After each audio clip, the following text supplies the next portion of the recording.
Let's cut to the chase, have an honest conversation, and develop real answers. As a matter of fact, with Andrew Cuomo. Hello, and welcome back to As a Matter of Fact. I'm Andrew Cuomo. Today we have a special guest, a man I've known literally all my adult life. He is a New York icon in Democratic politics, Mr. Keith Wright. Keith Wright, much like myself, learned about Democratic politics at the kitchen table. But the lesson was not about politics for the sake of politics, but as a vehicle for change to remedy social inequity. Politics was the means to the end, and the end was social justice. That's what we learned from our fathers. They were both motivated by the fight for social justice, and government was the forum to achieve social justice. And then politics was important because that's how you changed the government. Keith's father was the Honorable Judge Bruce Wright, who was a civil rights champion, and he served as an accomplished activist, criminal, and civil court judge. Judge Wright wrote a fascinating book, Black Robes and White Justice, which made the point that there were two systems of justice, separate and unequal. And that's a fight that continues today. Keith Wright was a New York Assemblyman from Harlem for 24 years. But Keith was not just a typical assemblyman. He was there to make change. He was there to get things done. And I respect that. And he did. He was on the very important Corrections Committee, where he was the prime mover to reform what they called the no-knock search warrant policies. He advanced alternatives to incarceration. We worked together to close more state prisons than any administration in history. He championed the Domestic Workers' Bill of Rights, which was a vanguard of economic justice. Keith Wright has also been the chairman of the New York Democratic Committee for 14 years and was the co-chair of the State Democratic Party. Now, for those non-New Yorkers, the New York Democratic Committee means the Manhattan Democratic Committee. Like there's a Queens Democratic Committee, a Brooklyn, Bronx, Staten Island Democratic Committee. But as a Queens boy, I can tell you the Manhattan Democratic Committee, the New York Democratic Committee, is the crucible of democratic politics in New York. It is intense. Manhattan has historically been the hotbed of internal democratic, ethnic, racial, and ideological struggles all through the years. Manhattan politics, to me, is like the old Wild West stories, like Tombstone, Arizona, with Doc Holliday and Wyatt Earp and the Clanton gang. It is the continuing challenge of our evolving politics and the players. And to manage that dynamic for 14 years is nothing short of a miracle. And Keith just had a very big win, electing Yusuf Salaam to the New York City Council in what was a remarkable election. Mr. Salaam is one of the so-called Central Park Five, who as a teenager was wrongfully convicted of rape and imprisoned. At the time, Donald Trump called for the death penalty. About 12 years later, Mr. Salaam was exonerated when the actual perpetrator was revealed. So, this is a man who knows politics. Keith, it's a pleasure to be with you today. Thank you very much for joining us. No, the pleasure's mine. Thank you so much, Governor, for having me. No, my pleasure. Let's start big picture. Nationally, it looks like Donald Trump is going to win the Republican primary. I'm sure that is beyond the reality for either of us to understand. But it looks like it's going to be Donald Trump. And it looks like Joe Biden will be the Democrat. There are a lot of theories that are circulating, as you know. But how do you feel? What does your political instinct say about the presidential election if it's Trump and Biden? How do you feel about that? Well, it's interesting, Governor. It's almost beyond the pale of comprehension that Donald Trump will be the nominee. And he feels so confident. He's not even campaigning in Iowa or some of these other states. And a man who is a total misogynist, a total racist in so many ways, and a man that has I think I was watching Stephen Colbert last night, and Stephen Colbert said, I guess they were off for, I don't know, 5 months because of the writer's strike. And he said, let's look what happened, in these 5 months after 157 indictments, so, and this man has been indicted, I guess 157 times. How he has the audacity to run, number one, but number two, he will be. It looks like he will be elected, and the more people that run against him in the primary, the better it is for him. But that being said, I I don't think that. I mean, whoever the Republican nominee is, I think we in this country have to be worried. Now, Joe Biden, I think, has been a wonderful president. His policies have been great. His policies have been fair. Uh, he's, but no matter who you have run, you're going to have somebody running against you. You have to take them very, very seriously.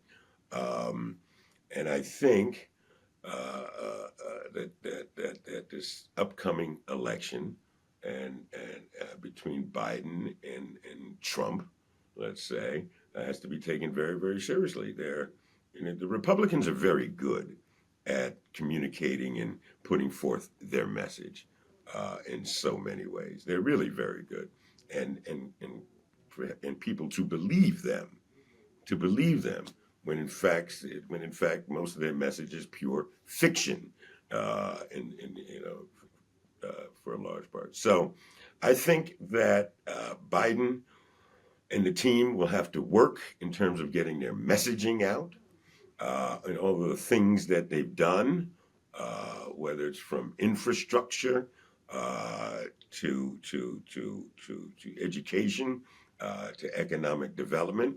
I think the migrant issue will be used a lot by the Republicans, and I think that we better get a loud and clear message in terms of the migrant issue. I think this governor down there in Texas has got to be excoriated, as far as I'm concerned. But I think the migrant issue is gonna be a large part of what Donald Trump, his message is. Whether it's bring me back so I can finish this damn wall, but nothing about how corrupt the process was in terms of the wall and who made the money in terms of the wall. That's unfinished. But I think that we as Democrats and President Biden will have to, I guess, shape, mold, and create a clear message that resonates with everybody, not only Democrats, Republicans, and independents. Yeah, no, I'm with you 100%. Democrats, I think, are better at governing, but Republicans are better at campaigning. Mm-hmm. And the fact that Trump can be indicted 157 times, as you say, and still have the support shows the level of anger and disenfranchisement that the Republicans are feeling, right? They're basically saying, I don't believe anything about this government. I don't believe anything about this justice system. And Trump is the outsider, the anti establishment. In some wild way, it actually works for him. I'm also with you on the migrant issue. And I can hear Trump now. He's going to say, that's why I said the wall, what you said. He's going to have a line that he's going to get up and say, I told you so. I told you so. And he's also going to have the reality of the migrant issue because we're both good, loyal Democrats. But the migrant problem is a problem. And it's a national problem. It's resonating in cities. I mean, we're at ground zero, New York City, for the migrant problem 130,000 migrants, more than any city in the United States. Uh, and I don't think the Biden administration has a good substantive answer. Before you get to the political answer, I don't think they have a good substantive answer on migrants. What are you going to do on the border? How do you help these cities who have 130,000 migrants? And how do you house them? How do you educate them? How do you get them health care? How do you administer the whole legal process? They have to have lawyers and hearings. Uh, so you feel it reverberating now, and I think they have to get ahead of it quickly. We'll have to figure out how to talk about it in the campaign, but first you have to figure out how to manage it from a governmental point of view, and that's what I'm worried about. You have Mayor Adams. Uh, what else can he do? I mean, he's trying to take care of the homeless. He's trying to take care of everything else. And then he has 130,000 migrants on top of everything else. So I think if I'm in the Biden administration now, that's what I'm focusing on. Let's get a real answer on the migrant issue, and then let's figure out how to play the politics. Make any sense? Yeah, it makes sense. But you know what? It's interesting. Clearly, the Republicans, and in particular, I think this governor from Texas, Abbott, I think his name is, they have Yeah. clearly weaponized this migrant issue. We are a sanctuary city here in New York. And I think that the mayor has done an incredible job trying to manage this. I mean, on top of trying to manage, I guess, what did they used to call being the mayor of New York? The second hardest job in the United Yeah. States of America. Yeah. I think that was an old Lindsay campaign motto. And it's a very hard city to manage. And the mayor of the city of New York has really taken on the issue by the horns, taking the issue by the horns, and he's doing as best as he's able. But when you have the weaponization of this issue, specifically, I guess the governor of Texas says, "All right, you're a sanctuary city. We're going to send them all up to you," and that's what he's done. Now, as I said, we are a sanctuary city. We welcome uh, uh, these asylum seekers. And but you're right, it is a national issue. And I don't know the difference between calling someone a migrant or calling someone a refugee, but I know that refugees uh, it makes it a national issue, and we as a nation have to share in the problem solving of this issue. And I do agree, and that the message has to come from the White House that this has to be that we have to get our act together because it's not just New York. We're talking Chicago. We're talking Los Angeles. We're talking all of the big cities in the north for the most part, rather than down here in Yeah. Texas where they enter from. So we will have to get a clear message and some resources. Now, will Congress be able to help out?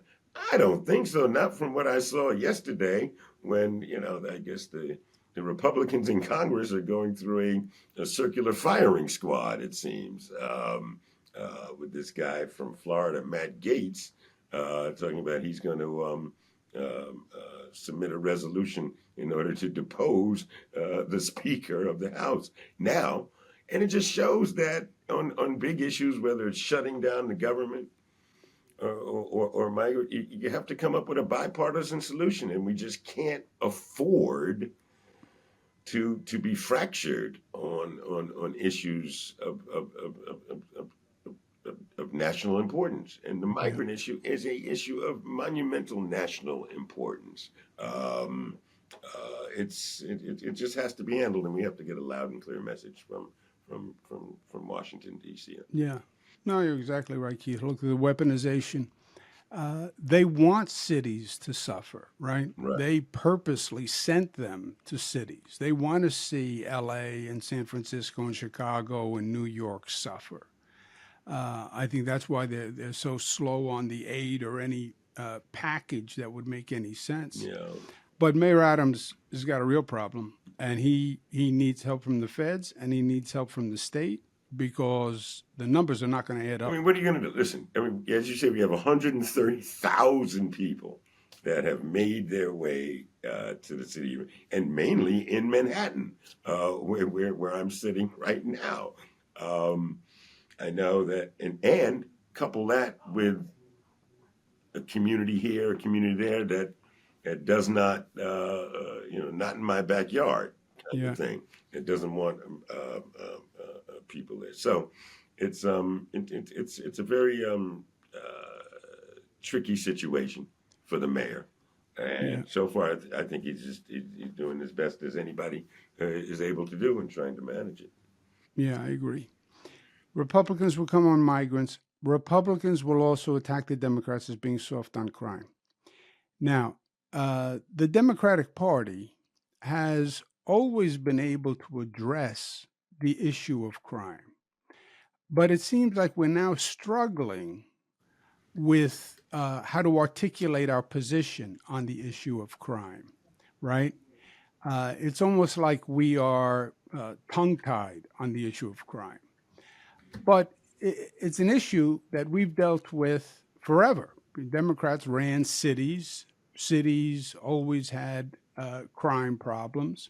Our position was always we're tough on crime. President Obama, who said tough on crime? President Obama, President Clinton, President John Kennedy, Hillary Clinton, David Dinkins. David Dinkins increased the police force 52% when he had a crime problem. Did that in partnership with the state. But it seems like the Democratic Party is, I'll use the expression again, a little tongue tied. We saw that in the last election cycle, almost as if admitting that there is a crime problem is against our democratic philosophy, which it isn't. Majority of victims of crime are Democrats, 70, 80% black and brown. But that's another area where I think we have to get our message honed and tight.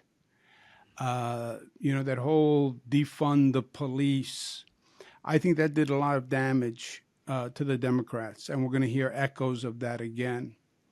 Uh, and I'm worried that if we don't have that tight, we're going to pay a price. The last election cycle in New York, we did not have uh, our ducks in a row on the issue of crime, and we did pay a price. Especially, Hakeem Jeffries would be Speaker Hakeem Jeffries if we had done better in New York, or even done what we should have done in New York. So that's another issue that I'm afraid we have our work to do. More of an articulation issue, but they're going to come on the issue of crime. What do you think? No, no, I think you're right. I mean, messaging. It all comes down to messaging in so many ways. I worked for David Dinkins uh, when we did the Safe City, Safe Streets. When he did increase the police force, I'll never forget the headlines in the paper, specifically the New York Post, when they would show Dave wiping his brow with a handkerchief and looking beleaguered or what have you, and the headline would say, "Dave, do something about this crime." Well, in actuality, he did. I think he put a police officer in each and every subway. At that point, he started the vertical patrols in the New York City Housing Authority projects and such, and crime decreased. However, he did not have the second term in order to enjoy the fruits of his labors. And what happened? Rudolph Giuliani took all the credit for the decrease in crime, when it was actuality, it was David Dinkin that put these police officers on the street and such, and crime did come down and did decrease. Now, I think in crime, there's always going to be crime. Now, I mean, the greatest minds in the country can try and figure it out. The greatest criminologists and judges and people in criminal law can think about it, but there's always going to be crime. And we can talk about the root causes of crime, whether it's a better education, having a job, and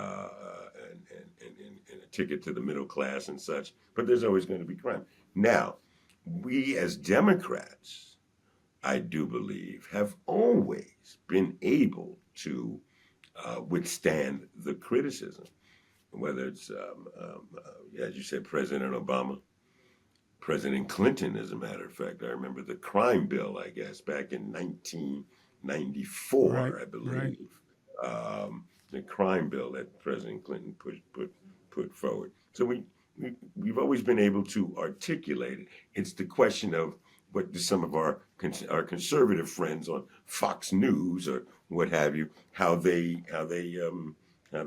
receive the messaging, because it's never going to be good enough for them, and we just have to withstand that messaging in terms of what some of our friends in the conservative circles put forth. But we as Democrats, certainly have to do a better job. Listen, the crime stats in New York are going down, Eric Adams, I think, has done a great job. He's a former police officer, former captain or lieutenant in the police, but you would never really know it in terms of how it's reported. And I know the New York Post blasts him every day on something, whether it's the migrant issue or the crime issue. But I think that we have to do a better, and I do agree with you, we do have to do a better job in how we articulate and in how we put forth our messaging, because we do have successes. There is some success on the crime issue. Yes. Now, that being said, will the Republicans use it against us? Absolutely. So we just have to be able to fight. If they throw a jab, we just got to punch them in the Yeah. mouth. Yeah. I think the mistake we made last election was we denied the problem, and we denied a problem that New Yorkers believed was real, you know. Mhm. Uh, and I think that was partially because we had the far left saying defund the police, and uh, we were trying to walk a fine line. But of course, crime was a problem. New Yorkers had just elected Mayor Eric Adams, as you point out, a former police officer. When you hire a former police officer as mayor, what you're saying is crime is a problem, right? So it was obvious. But we didn't, I think we didn't confront or connect with the fear that people had on crime. And when they say crime, it's not just crime, it's homelessness, it's quality of life, it's sort of the whole situation. But not having a total solution, they'll understand. Failure to recognize the problem, I think, is where we got into trouble.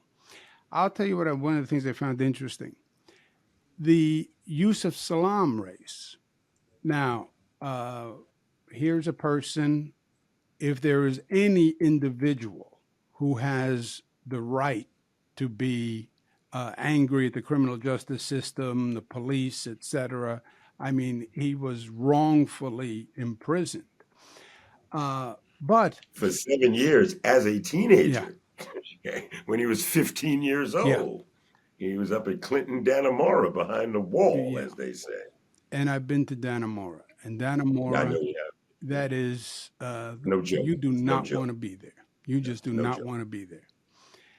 So the price he paid, the outrage he must feel. But in the campaign, he was not a defund the police guy. He spoke about righteous policing, which I found very interesting. he did not take an extremist anti-police position. Uh, he he said aggressively and correctly, there has to be more righteousness in the policing, more sensitivity, more fairness, more justice, more racial understanding, less discrimination, less violence. But he said we need police to keep us safe, to keep our community safe. And I think he's right. I think it was very intelligent of him. I think it spoke volumes of his character to take that reasonable position, especially since he had been treated so unreasonably and unfairly by the system. But I think he said it. I think he said it, and he said it right. And if anyone has credibility on the issue to say, I understand what policing looks like when it goes bad, Hmm. but basically you can't throw the baby out with the bathwater. We still need a police department to keep us safe. I think he said it. And I was very impressed with him for handling it as maturely, as reasonably as he did. I think it's interesting, and after George Floyd was murdered, and I have seen it in my lifetime, time and time and time again, black and brown people dying at the hands of police officers because of police brutality. I think the whole nation was caught up emotionally in so many ways. Now, when you're emotional, sometimes you don't think rationally. And we were emotional, myself included. However, when you have time to think and reflect, I go back to what my father used to tell me that he thinks that he thought, I'll never forget, he used to tell me, I think every police officer should take a crash course in sociology to learn about the communities that they will be policing. I'll never forget when he told me that one of the things that I should do when I got up to the legislature was to put forth a bill that would mandate that police officers live in the city of New York. They have to. It's most important that they live in the city, live in the towns that they would be policing. Very, very important. Very, very important. So, um, Yusuf Salaam, I guess, he's an author among his many talents. But one of the name of his book is called Better, Not Bitter. Beautiful. Better, Not Beautiful. Bitter. And he's probably one of the most pensive individuals that I have ever met. He is not someone who is a politician, as they say. He is a person who's indigenous to the community. He received great love from the community, great support from the community. His family, I mean, it didn't just happen to Yusuf, but it happened to his whole family. Um, they are some of the most righteous folks that I have ever met in my life, and and he's, as I said, he he he's a thinker. So I think he understood that defunding the police might be an emotional issue, but it's not practical in terms of keeping our communities safe. And I'm not just talking about Harlem now. I'm talking about the community of New York City and all across the nation, as a matter of fact. And defunding the police is not a practical solution. And I think we as Democrats have come to that resolution. It's just a matter of messaging it. And as I said, upon reflection, this is a guy that as I said, he thinks, he really thinks long and hard before he opens his mouth, unlike me in a lot of ways. So, Unlike both of us. The Your father, my father, were similar in many ways. Principled, bold, and they were visionaries. Uh, your father's point as you mentioned, residency requirement for police, understanding of the community, sociology training. I think what they would be saying now, Keith, is it's time for a different police system. The time when to have a police system that is basically the same as we had in the 1800s, where the response to every 911 call is a police officer with a gun. You know, the old expression, when all you have is a hammer, everything looks like a nail. You have a high school graduate, 6 months of training, you have a gun, and now you're in the city of New York dealing with every kind of problem you can imagine in every kind of community you can imagine. I think they would be saying, you know what, we need to redesign the police system. There's a role for a police officer with a gun, certainly. But if you look at the 911 calls that are coming in now, something like less than 30% would require that response. You know, if you have a homeless problem, a disruptive homeless person on a corner, a domestic violence dispute, overdose, there are specialties or people with specialized training who you would send out to handle each one of those problems. And each one of those problems does not require a gun. And I think they would be talking about that now. They would say, defund the police. That's political rhetoric, emotional. It's unintelligent. But a radical rethinking, radical reformation, yes. And let's talk about a more specialized, more trained police system that has discrete talents for discrete problems. And let's do a triage off that 911 system. So it's a domestic violence call, you get one trained individual, etc. I think that's what they would be talking about. And I don't think we're talking about that enough. You know, it's not just more police or less police.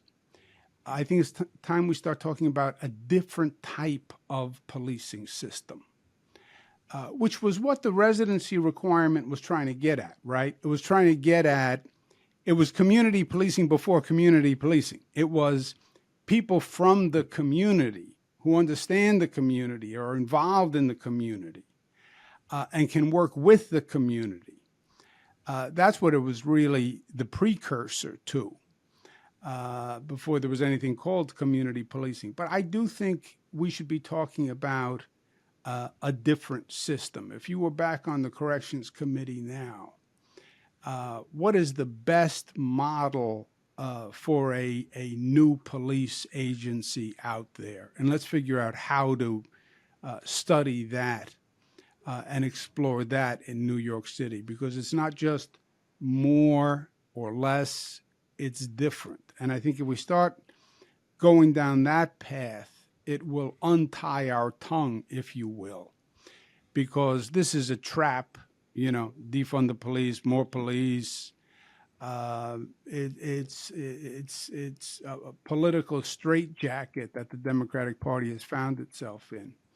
But I think we should be more visionary and more ambitious in talking about a different type of police system. And I think that's the next challenge. And I think the Democrats are the ones who should do it, because, again, we're soft on crime. No, it's our people who are the victims of crime. This is not a rich penthouse person in Manhattan who has a doorman and a security guard and a driver, right? This is a person who's in a working class neighborhood who, in the middle of the night, there's you hear a window break, you dial 911, you need somebody to come, right? So I think that's the path for the future for the Democrats, and get us off the defense and back onto offense on creative governmental ideas that actually can make a difference. It's interesting. Yes, we both had fathers that were absolute thinkers and visionaries in many ways, and they were both intellectuals. That's what a lot of people don't really remember. However, I think the conversations have started, and you are absolutely correct. Not every police problem deserves an answer with a gun. I think people are now talking about that. I don't know, a large number of the issues concerning police calls is that of mental health. That of mental health. Um, um, I'm on the train, subway every day here in New York, and I can see the mental health problems as soon as you walk out the door. Um, you back in the 1980s really were, I guess, the forerunner in trying to tackle the homeless problem when you created the organization Help USA. Uh, and it may not be a solution to it. There may not be a solution to it, but it's those folks that actually try and tackle these issues. They are to be applauded. But I think the conversation has started. You know, every a cop doesn't have to be a social worker That's right. or should not be a social worker. Do they need more training? Absolutely. I mean, when you're talking about a high school diploma and 6 months of training, you put them out in the street. Quite frankly, that's not enough, as far as I'm concerned. That's not enough. However, I think you want police officers to be able to police your streets and have a better understanding of the communities in which they're policing. Um, Listen, I've been stopped by the police. I've been detained by the police as a young black man. I remember one time I was driving my car. I was in New York State Legislature at the time. I had New York State Assembly plates, and I was with a chief of staff to a senator. We were going to play basketball. No, I did not have a shirt and tie on. And at a red light, all of a sudden, five police cars surround me, and the pistols came out, and they were right to my head, thinking I had stolen the car. How many times? I mean, I went to high school up in Riverdale, New York, and at that point, back in the '70s, I had a rather large afro on my head, and I used to get stopped and pulled into the 50th precinct at least twice a week. So there is a problem with how we police our neighborhoods, but I don't think, but I think the conversation has started that police officers don't need to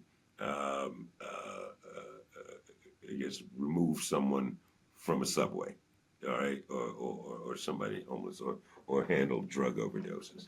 Um, and quite frankly, and they don't need to be social workers. Yeah. They need to be police officers, and that's what we want them to be. Yeah. I think that is the direction for us. Uh, and in many ways, it's going to require some people who are part of the, let's call it an emergency response system instead of a police Mm-hmm. system. Some people who are more highly trained, may require a higher salary, higher degree of education, Absolutely, sure. and we're willing to invest in public safety. Um, and there is a different, more intelligent approach. The mental health problem, I'll tell you, Keith, uh, you're right. We've been working at this 30, 40 years. We passed Kendra's law, modified Kendra's law, which was supposed to get at the dangerous mentally ill. But Mm-hmm. you see it on the street in a way I don't ever remember seeing it before. I mean, Yeah, it's prevalent, and I think that's what's playing into in New York City, other cities. That's what's playing into this crime issue. They see a mentally ill person who's walking down the street. I went through this yesterday, and they seem intimidating. They seem frightening. They seem like they could possibly attack you. That's crime, right? Then when I go home, then I think that's a crime problem. But I don't know. I don't really have the answer why the prevalence of mentally ill people on the street has gotten as bad as it has.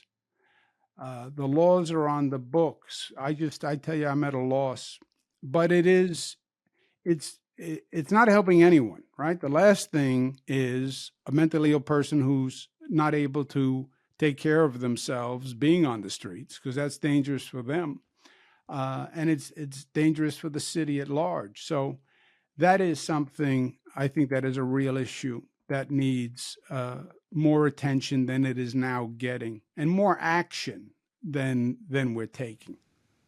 No, no question about it. No question about it. Listen, is the Democratic Party flawless? No, no. We have a big tent. We welcome everybody. So you're gonna, if you have 10 people in the room, you get 100 different opinions, if you will. I just think what we have to learn is to stop fighting each other and fight some real enemies, and then we can come up with a more cohesive message and win all the elections that we want to win. Let me ask you this: we've always been big tent party. There was always more conservative Democrats, less conservative Democrats. It was always in New York. We had more of a far left reformer energy. Uh, but this feels different. It feels to me like where before it was an internal party situation, this one feels like it's more public. That there's almost a fracture in the Democratic Party with the far left and with the woke movement, et cetera. And the Republicans are going to use that in the campaign. They're going to want to paint the Democratic Party with the most far left brush they can find, right? Um, but it feels like what used to be an internal debate is now external and is more out in public. And the Republicans are going to be using that against us in the next election also. The way we'll take their far right, they want to ban books, right? They won't talk about reasonableness on abortion. They won't talk about reasonableness on guns. They're going to Mhm. take our far left and paint us with that brush. Yeah, I mean, I'm sure they will. I mean, and we've always been a party that had our internal skirmishes, whether it's the folks on the left and whether it's the folks that are in the middle and the folks on the right. But, I think the Republicans have now used it, or they finally woke into, they become woke, if you will, and they're now using it to their advantage to try and mobilize their folks. Just like, listen, um, um, although I think that they mischaracterize a lot of our internal party skirmishes, because I mean, their MAGA Republican folks are just out of control, out of control. I mean, the stuff, and you almost become immune to it now. But the stuff that they are putting forth is totally out of control and unacceptable as a society, as far as I'm concerned. Uh, but but yeah, they will use it just like we will use what their MAGA Republicans do. But it is more public because I think they've just become awakened in terms of that being an issue in order to help mobilize their folks, if you will. Now, you got to remember, their folks, I don't know, what's the number? Maybe like their base is like 30% of their party, if you will. And that's what Trump is depending on, that he gets that solid 30%. Now, is 30% the majority of the Republican Party? I don't think so.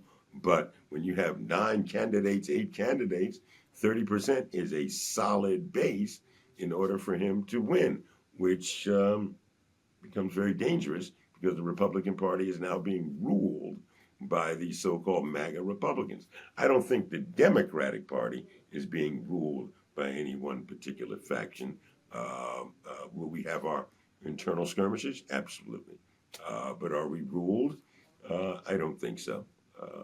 But I think we have differences within the party, and that's not necessarily a bad thing. Yeah, and that's always been the way. I think the left is sort of louder. Uh, well, left. First of all, we were accused of being too left, right? Oh, That's the please, great irony you here, have no idea. right? We're Oh, too liberal oh yeah, for all of our adult lives, right? absolutely. But now somehow there's a new I, left, and we're not left enough. You know? Governor, I grew up on picket lines. I remember when black people were not allowed to drink at certain water fountains, and I was on picket lines for that. I, I remember as a kid, well, as a 15-year-old, I helped take over the administration building of the school that I went to for 5 days in order to create equal rights for students of color. So what they called people like you and me back in the day, I mean, we've seen it before. Yeah, We've seen it yeah. before. But you do have this wild dynamic where I think the more the right pushes right, the more the far left pushes the other way, Yeah. and that's the back and forth ping pong that we're seeing politically. You have 30% over there and 30% over here, and they are actually exacerbate each other. It's going to be an interesting one, but I just want to congratulate you for all the great work you've done. What you did with the Yusuf Salaam race was great, as I mentioned in the opening. Being able to keep that position as the head of the Manhattan Democratic Party, New York County Democratic Party. Uh, I I'm an outer borough guy. I said that, and someone from another state said, "Well, what's the inner borough?" I said, "That's an interesting point. There is no place they call an inner borough. There are only outer boroughs, but the inner borough is by definition Manhattan, and the Manhattan people describe the world looking out from Manhattan. So Queens, Brooklyn, Bronx, Staten Island, you're the outer borough, but that you have managed the New York County Democratic Committee as well as you have, and you've been able to keep that big tent and everyone inside it and everybody working. That is a phenomenal accomplishment, and it was my honor to work with you in the state assembly. We did a lot of good work together. You're now doing great. You have the county party you're running. You're at a great firm, Davidoff, Hutcher, and Citron. The next generation is coming along. Your son did great work in the Salam campaign. He was the campaign Uh, manager. Yeah. you must be happy. What are you going to do? Any future plans, or are you just going to sit back and enjoy and relish it all now? Well, listen, Governor, I, what I've been trying to do is I'm trying to do I don't know what I don't think was really done for me, and we have to bring folks that are younger than us. We have to try and lift them up, mentor them, and tutor them, and such, and that's what I'm trying to do, and especially in the community of Harlem, and in Manhattan as a whole. That because if we don't bring along a younger generation, we will perish as communities and as a party, as far as I'm concerned. I remember when I think I was 30 years old, and I started working for David Dinkins. I was just out of law school, and I started working for David Dinkins. And it was the greatest job that I had ever. I mean, I loved it. I mean, I was writing speeches. I was keeping his appointments, and I was sitting in on meetings with Governor Cuomo and Charlie Rangel and a man by the name of Herman Denny Farrell. I thought I had died and gone to heaven, and I was a young guy, and I realized that that has to be done again. That has to be done again. No, I'm not going to run for any office right now. You never say never. However, I'm not, but I'm more interested in helping out this next generation in this city of New York because I think it needs to be. Because if we don't, and we just, people need to be trained and ready to go, because if we don't, our communities will perish as far as I'm concerned. And that's what I'm trying to do. And yes, my son was the campaign manager. He didn't tell me. He didn't tell me until he was going to do it. He didn't ask my permission. And he said, Dad, I'm managing the Yusuf Salaam campaign. I said, okay, you sure you know what you're doing? He said, no, but he worked hard. He was up at 4:30, 5 o'clock every morning, managing the subway stops and on the phone until 2 o'clock every morning. I mean, he would come in, and he still lives with me, and he would come in the house, and I would get up to go to the bathroom after going to sleep at 11:30, and he's on the phone. I thought I was living with a guy like David Axelrod or somebody like that. And but he was fantastic, and he's certainly a person that wants to improve his community as well. Yeah. Well, good for him, and you must take a great source of pride in that. I agree 100% on the mentorship. You have a lot of young people who are frustrated, and they have demands, and they want change, and they want change now. But they need to understand how to actually make it happen, and what is truly progressive change versus rhetorical change. And I think we had a lot of big guys who were standing in front of us who we got to learn from. And you have talked about the David Dinkins experience. Being at that table, you just absorbed it. I remember sitting at the leaders' table, Stanley Fink, my father, Warren Anderson, just listening to these guys, my eyes wide open, Well, you were 21 years old when you managed your father's campaign, I think, something like Yeah, that. yeah. Yeah, So it is that mentorship. it helps. So, It and I helps. tell my daughters all the time, yeah, I know you want to make change, but you have to understand how to make change and what is actually productive change. So that's an important role. But I don't know. I wouldn't be surprised if you don't have another race in you, Keith. I Oh, think you Lord. still got the fire, brother. I think you got the fire. That's very kind of you, my brother. Thank you for taking the time to be with us today. It was a Thank you. great conversation. I enjoyed it.